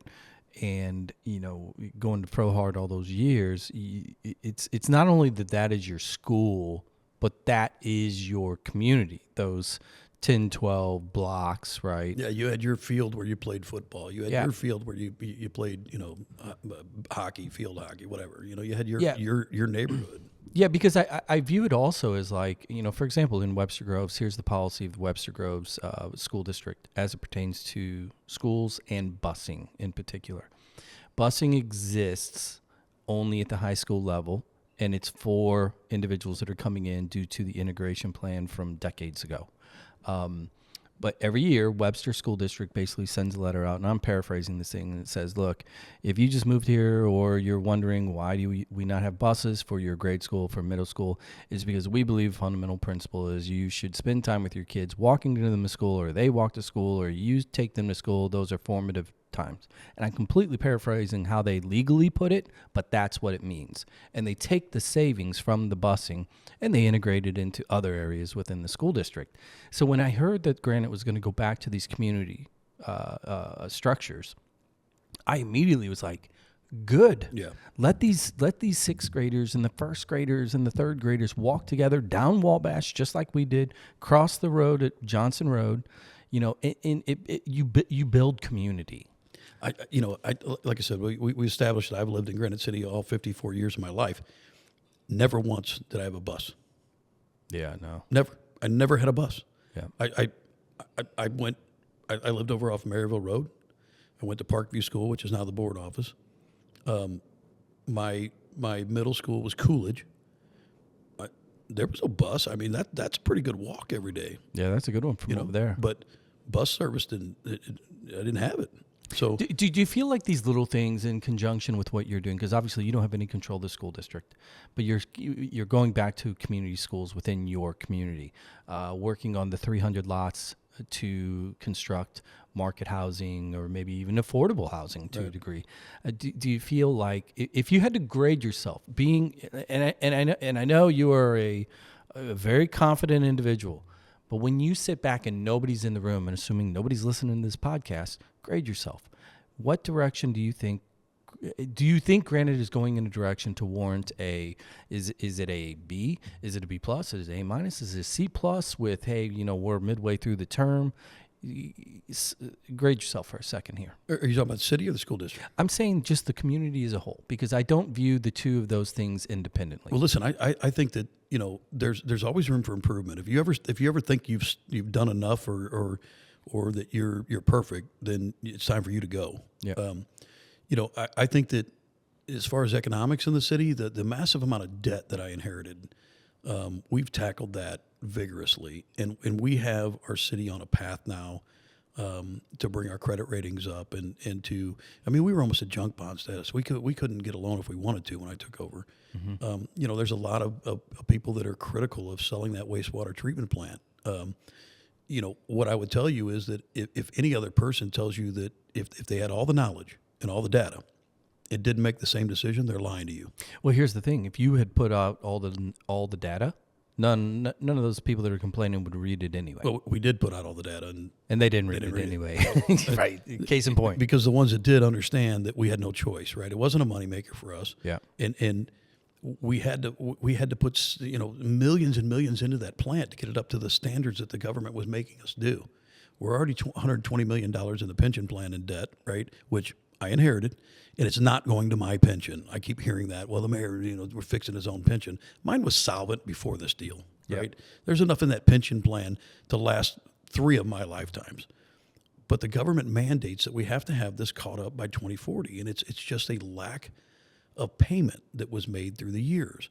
I don't have a choice.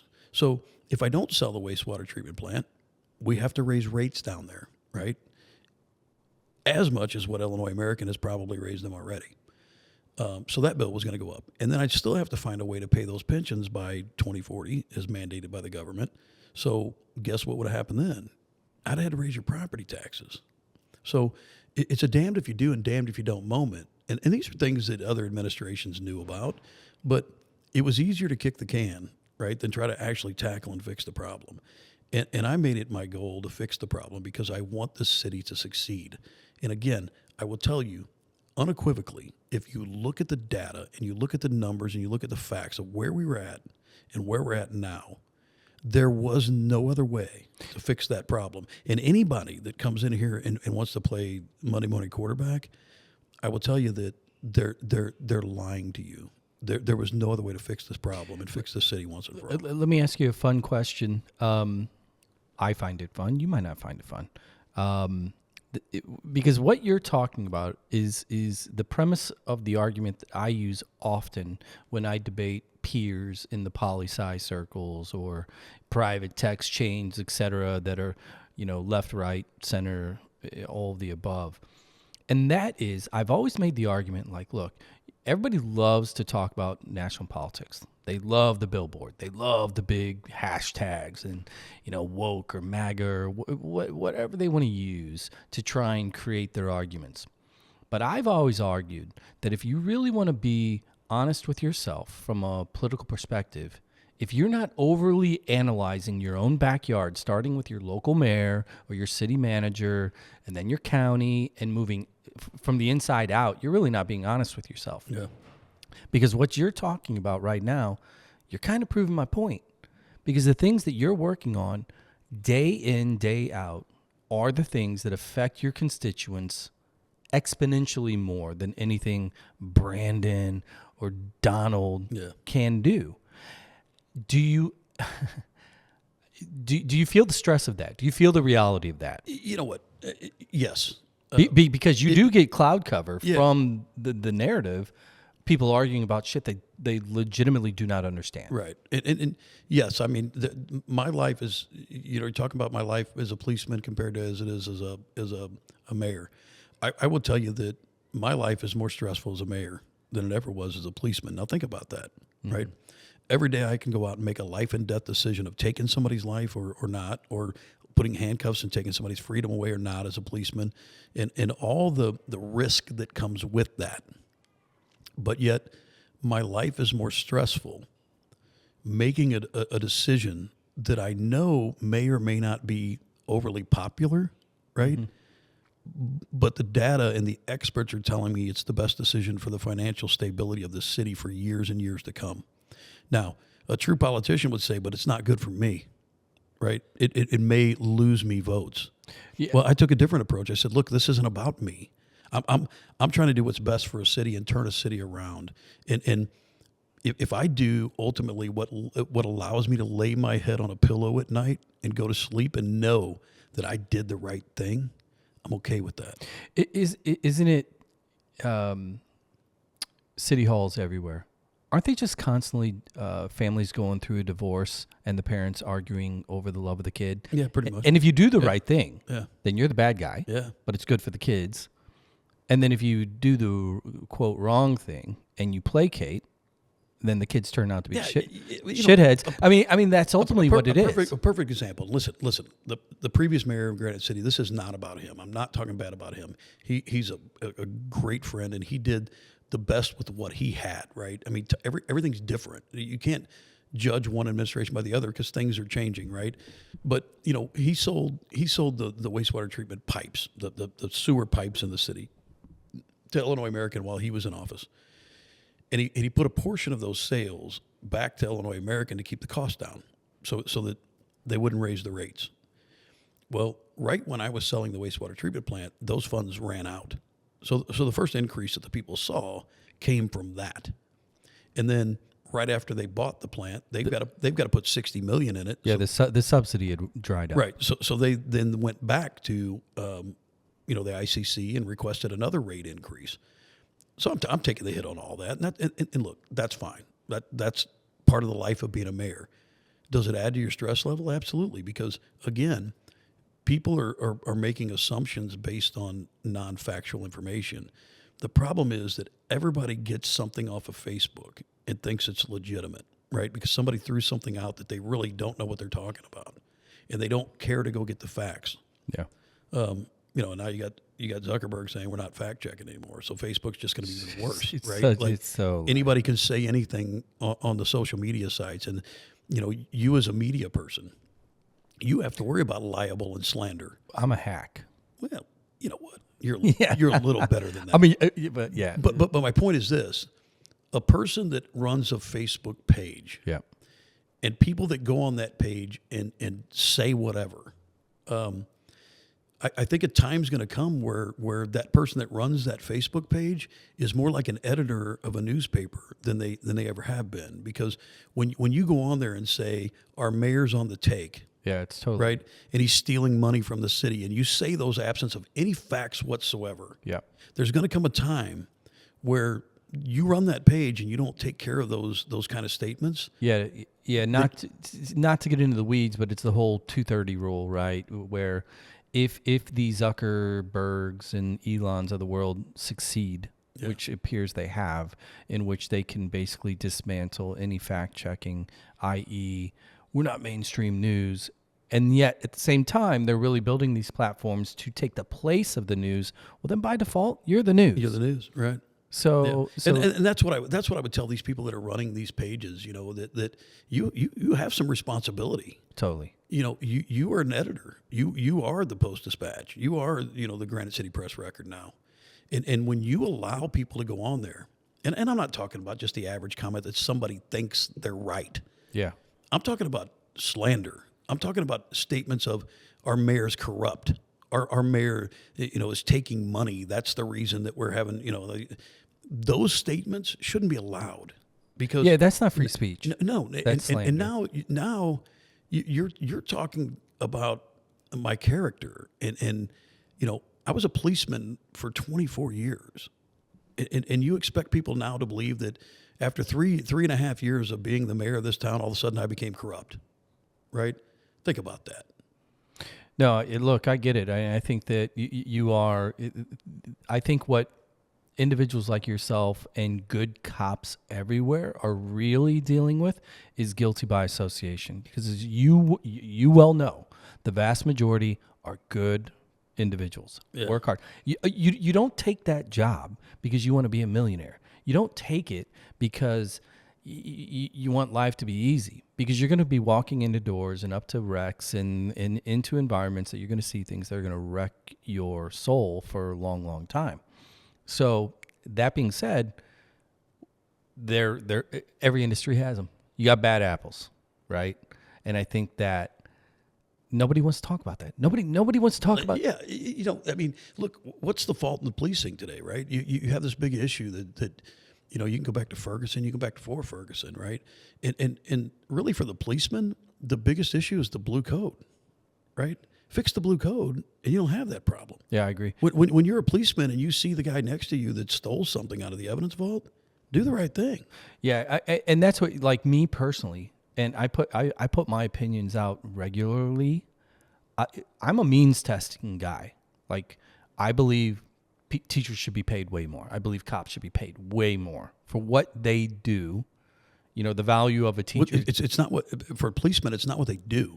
It's what they're prepared to do. Yeah, exactly. So but at the same time, for example, on the teacher side, I'm all for, look, double the fucking pay. I'm down with that. You are taking my most precious investment, my children, and I need them to thrive. So I need you to do your job well. And along those lines, if the means testing proves that you're really not doing your job, well, there should be repercussions. And people that are anti-public schools or anti-teachers in general, it's usually because the union kind of gets in the way, becomes a new narrative. Exact same thing happens with cops, right? Yeah. Where you are only as good as your last headline. Yeah, you know, hey, look at the school districts. You know, you look at the school gets a grade. The school district gets a grade. Yeah. Why aren't we grading teachers? I agree. You know, now on the same side, and I think this is where you and I probably are. But you have it in policing. They have evaluations in policing. And this is where I think you and I are going to be in lockstep. It's really easy for society, for a community, to look at a school and look at the grade and see maybe test scores are going down and immediately point the finger at the teachers, right? Or if there's bad juju going on with crime, and maybe it feels like the cops are corrupt, or maybe a cop beat the shit out of somebody and everybody's like jumping all over it, you know, there's another headline there. But within both of those scenarios, specifically on the teacher side, we have completely written off the responsibility and the role of parents in this process, right? Mm-hmm. Who's reading to their littles at night? Who's you know? In fairness, that is you know, the perspective of some parents is, well, that's the teacher's job. Yeah, fuck right? That. I know how my parents did not have means. Yeah, and they figured it out. And one of the things that me and my brothers always had to do, homework in front of them. Now, Ryan, I don't know how he got away with it because it clearly did not trickle up. But my point is, there was parental. They never missed a parent teacher conference, right? Right. Now, I've talked to teachers that are in town. They're seeing 25% participation rate of parents at these conferences.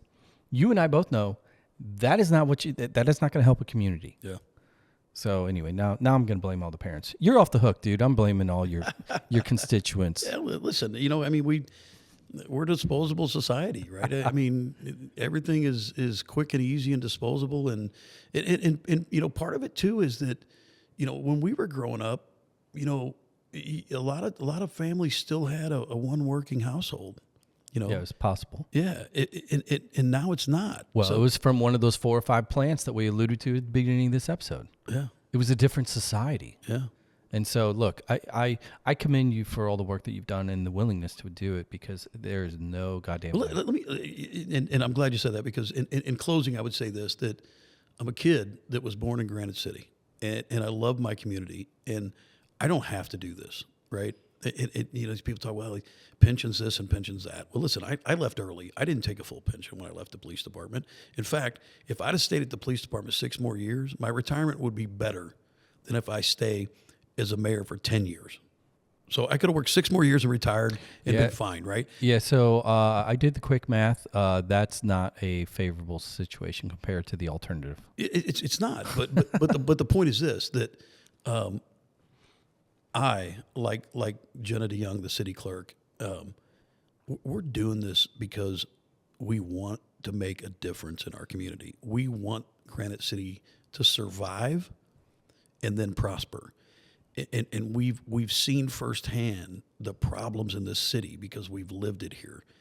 And we're here because we want to make a difference. We're not here for the paycheck. I could be doing something else. I have a college degree. I have all this experience in the world. I could enter the private market. My wife left the public housing realm a few years back, and she's now working for a major company in the United States, and her pay went through the roof. Right? I could be doing the same thing, but I'm doing this because I love this city. I love the people in this city. I want better for them. So in closing, I want to ask you a simple question. What do you want your legacy to be? I want, part of me says, I don't really care. It's not about me. We all, right? we all care, though. But it can be completely altruistic, or it can be selfish. Done, define legacy. When I'm done, one way or the other, right? I want people to say that he did the right things. Right? They may not have been the popular things, but he did the right things looking back on it that helped our city move forward. Policemen don't do things for the glory, right? They don't. I despise the awards because the rewards develop jealousies. I always wondered about that, because when you do see these little ceremonies where cops are given awards for whatever it is, usually means that something super fucking awful happened on the other end of the spectrum. Yeah, I get it. You celebrate individuals. Hey, listen, a perfect example, right? Is exactly what I'm talking about. Is yesterday there was a tragic event in St. Louis, right? A guy that looked like he had some issues going on, firing a gun, walking down the road, and ended up losing his life, right? And that's nothing to be glorious about. But then on the other hand, you have a policeman that you watched all those policemen run towards the gunfire where this guy was firing. It's up on West Florissant, right? Yeah. And those policemen see it that way, right? Like they don't want to be patted on the back because they had to take somebody's life. You have to think of the perspective of that. But yet everybody wants to say you did a great job. You saved all those people in that shopping center where this guy was headed with a gun, firing a gun into the air. Yeah, and then the broader society wants to go ahead and send that cop home and not give them more pay, not give them more benefits so that they can go potentially decompress. Nope, you got to go to work the next day and potentially do it again. Yeah. Yeah, no, So that's my point, though, right? I got sympathy in a circle for this thing. Yeah, it's not a celebratory moment, and it's not. And that policeman is going to have trauma from that as well, right? And you have to be supportive of that as well. And the person that lost his life, I don't know the details, but I would guess based on what I watched on a live stream from somebody following him, citizen, that he had something going on. Yeah. I saw the same thing. So it's sad on all realms, right? But again, not a guy looking for a pat on the back. I'm not looking for awards. I don't put out on social media that I went to the shelter, the warming shelter, to make sure they had cots, and that's not what I do. Yeah. I do what I think is best for a city, and honestly, some of the decisions I make, they may cost me votes. Well, this might cost you votes too. Let's AB real quick on our way out of here. Choose your taco. Where are you getting your taco from in town? Pick one, and they're all the rest. It'll give you an excuse to go around and try them again. In Granite? Yeah. Boy, that's a hard thing to pinpoint. Don't be a politician, dude. No, honestly, the desert island. Pick your taco. You know how much of a foodie I am. I know. I'm pick a one. huge foodie, and I cook. Honestly, I mean, I'm an Ernie Nanny's taco guy. Fair enough. Burger. Where are you getting your burger from? It's hard to beat Park Grill. Breakfast. Same, probably. You know what? It's a toss-up. There's 3 really good spots for breakfast in Granite. You've got Hooch's. Yeah. And Apple Tree and Park Grill. Now the penultimate one, Mr. Twist or Weathervane? Gosh, I grew up eating Weathervane because it was in my neighborhood. That little salty, a little malty. But my go-to is always Mr. Twist. I was really good friends with Mr. Rosti. Fair enough. Mike Parkinson, Mayor of Granite City. Don't forget though, there's always another good one over on about 27th and Namioki too. Shoot, help me out. It was never in my neighborhood, so I didn't go there a lot. But no, I know my mom wouldn't let me walk that far. Yeah. My mom was a bulldog though. Yeah, she would beat. Yeah, us. your neighborhood there really wasn't a whole lot. You had the little. No, we were. You didn't have a whole lot of ice cream shops close to where you grew up. No, that's why we looked so good. Yeah, I could walk to. We had Farm Fresh. Yeah. We went and got the chocolate. We got the chocolate milk in the glass bomb jars. Pops. All right, man. Hey, you know what else we didn't have growing up? We didn't have ice cream trucks. We did. Not in the city. You never did. Yeah, we did, because I would be over on Center, my grandpa's apartment complex. Then he was illegal. Well, he didn't care because he was following like 30 feet behind the mosquito truck that was blowing all the poison. Well, I could and then driving the ice cream through it. I could tell you. I get the images of that. I can tell you that one of the first things we did is we lifted that ban on ice cream trucks. Now you can hear the ding ding man coming down the road in Granite City loud and proud. Now. Well, maybe that'll be your legacy.